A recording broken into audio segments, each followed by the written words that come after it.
अस्सलाम वालेकुम अज़ीज़ तलबा व तालिबात, उम्मीद है आप सब खैरियत से होंगे। बच्चों इसके आज इस लेक्चर में हम नज़म के खुलासे के मुतल्लिक़ बच्चों बात करेंगे। सबसे पहले बच्चों लिखेंगे सवाल नंबर उसका क्या है, नीचे लिखेंगे नज़म का खुलासा, इधर लिखेंगे बच्चों नज़म का उन्वान क्या है, आगे राब्ता की अलामत सामने नाम लिखेंगे, उन्वान लिखेंगे, आगे बच्चों लिखेंगे नीचे शायर का नाम और आगे लिखेंगे बच्चों शायर का नाम। उसके बाद बच्चों हम लिखेंगे यहाँ से खुलासा नज़म का शुरू कर देंगे। बच्चों याद रखें नज़म का खुलासा एक ही पैराग्राफ में 15 सतूर का 15 बच्चों लाइनों का आएगा। और बच्चों इसमें ये भी याद रखें कि किताब में आपकी जो किताब असल किताब है उसमें बच्चों जो नज़म के अशार की तरतीब है उसी तरह वो अशार की तरतीब खुलासे में नज़र आनी चाहिए। शरह सरमाया से किसी भी हेल्पिंग बुक से आप क्या कहते हैं आप याद करते हैं नज़म का खुलासा, अगर उसने आगे पीछे अशार बच्चों कर दिए हैं तो बोर्ड इस चीज़ को नहीं मानता कि उसने आगे पीछे शार करनी है, तो नंबर बच्चों आपके काम आएंगे।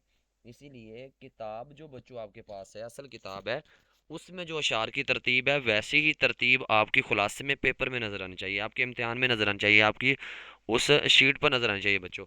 इसका मुख्तसर सा अच्छा तरीका ये होता है बच्चों कि आपके पास जो नज़म है उस नज़म में जितने अशार हैं उसका जो मफहूम है आप तरतीब से अगर याद रखें तो नज़म का खुलासा अगर किसी ऐसी नज़म से आता है जिसके आपको अशार के मफहूम याद हैं तो वो मफहूम तरतीब से बच्चों लिखें तो आपसे तमाम जो क्या कहते हैं ना सबक नज़म का खुलासा 5 में से 5 नंबर भी आ सकते हैं। तो एक तो बच्चों आप की अक्सर ये गलतियाँ होती हैं कि आप नज़म के जो अशार होते हैं उसके जो अक्सर अशार का जो मफहूम है वो आपके खुलासे में शामिल नहीं होते। इसलिए बच्चों तमाम नज़मों के जो खुलासे हैं वो आम जो क्या कहते हैं जो जितने भी आपके अशार है उसमें हर नज़म में शामिल है उसके अशार का जो मफहूम है वो तरतीब से लिखे हों तो नंबर इंशाल्लाह बच्चों आपके 5 में से 5 भी आ सकते हैं। 15 सतूर का बच्चों ये तर्जमा आपने लिखना है।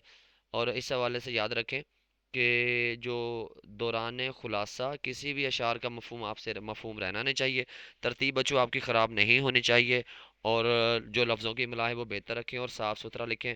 बच्चों सालाना इम्तिहानी नुक्ता नज़र से जो आम नज़मों के खुलासे हैं बच्चों वो ये हैं। तस्लीम रज़ा बच्चों इसका खुलासा आप अच्छे से याद करें। मैदान करबला में सुबह का मंजर बच्चों इसका आप खुलासा अच्छे से याद करें। बरसात नज़म का खुलासा अच्छे से याद करें। हलाल इस्तक़लाल नज़म बच्चों इसका खुलासा अच्छे से याद करें। एब्स्ट्रैक्ट आर्ट है बच्चों इसका नज़म का खुलासा अच्छे से याद करें। पैगाम नज़म का खुलासा अच्छे से याद करें। लोकल बस नज़म का खुलासा अच्छे से याद करें।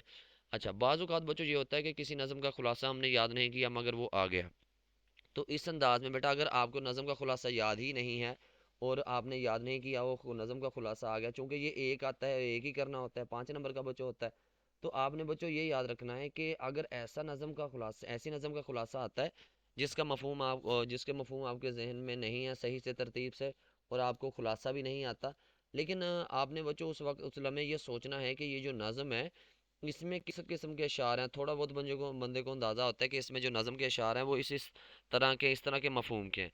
तो जितने बच्चों आपको मफहूम जहन में आते हैं वो आप तरतीब से लिख दें। नज़म का बच्चों खुलासा आपको 5 में से कम वो 2 नंबर तो वो दे ही देगा, बजाय इसके कि आप नज़म का खुलासा अगर आपके जहन में नहीं है सारा तो आप कहें मुझे आता नहीं है। तो इसका बेहतर तरीका बच्चों ये है अगर आपने नहीं याद किया नहीं आता तो उस नज़म में 2 3 4 5 अशार के मफहूम जो जहन में आ रहे हैं बच्चों थोड़े बहुत मिलते जुलते लफ्ज़ों में आ रहे हैं तो वो बच्चों आप लिख दें।